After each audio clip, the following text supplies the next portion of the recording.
गोकुळच्या निवडणुकीच्या निमित्तानं आज ठराव झाला. ऑफिसमध्ये आलो होतो, कार्यालयात आलो होतो. राधान तालुक्याच्या वतीनं येवळा पाटील गट, येवळा पाटील संघटन असं म्हणून साधारणतः आज आम्ही 204 ठराव देण्याचा प्रयत्न ऑफिसला केला.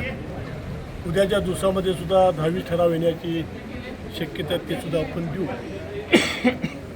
गोकुळच्या निवडणुकीमध्ये मला असं सांगायचं आहे की या निवडणुका सहकारी संस्थेच्या निवडणुका आहेत. या निवडणुकीमध्ये पक्षाचे अभिलेख बाजूला ठेवून या निवडणुकीमध्ये आम्ही सर्व जिल्ह्यातील नेते मंडळी त्या दृष्टीनं बघणार आहोत. आणि निश्चितपणानं उद्याच्या काळामध्ये कोल्हापूर जिल्ह्यातल्या शेतकऱ्यांचं हित, सहकारी संस्थेचं हित ही दृष्टिकोन डोळ्यासमोर ठेवून आम्ही या निवडणुकीमध्ये सहभागी होणार आहोत. निश्चितपणानं का जरी काय झालं असलं का आपल्याला वाटत असलं तर सहकारामध्ये संस्थेचं हित बघूनच उद्याच्या काळामध्ये आम्हाला जावं लागेल.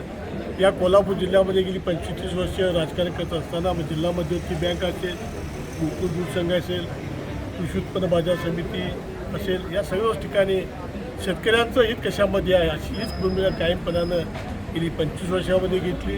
उद्याच्या काळामध्ये शेतकऱ्यांचं हित कशात असेल त्या पद्धतीने या निवडणुकीमध्ये आम्ही उत्तर देऊ. धन्यवाद. सर्किट बेंच झालं आता IT पार्क होणार. आपलं कोल्हापूर आता मेट्रो सिटी होणार. कोल्हापूर पासून हाकेच्या अंतरावर वडणगेमध्ये बुक करा सर्व सोयींनी युक्त प्लॉट आता फक्त 7 ते 9 लाखात. आजची गुंतवणूक हे उद्याचा मोठा फायदा असेल. बुकिंगसाठी संपर्क गोमटेश डेव्हलपर्स 940453 9293 आणि 989082 9293.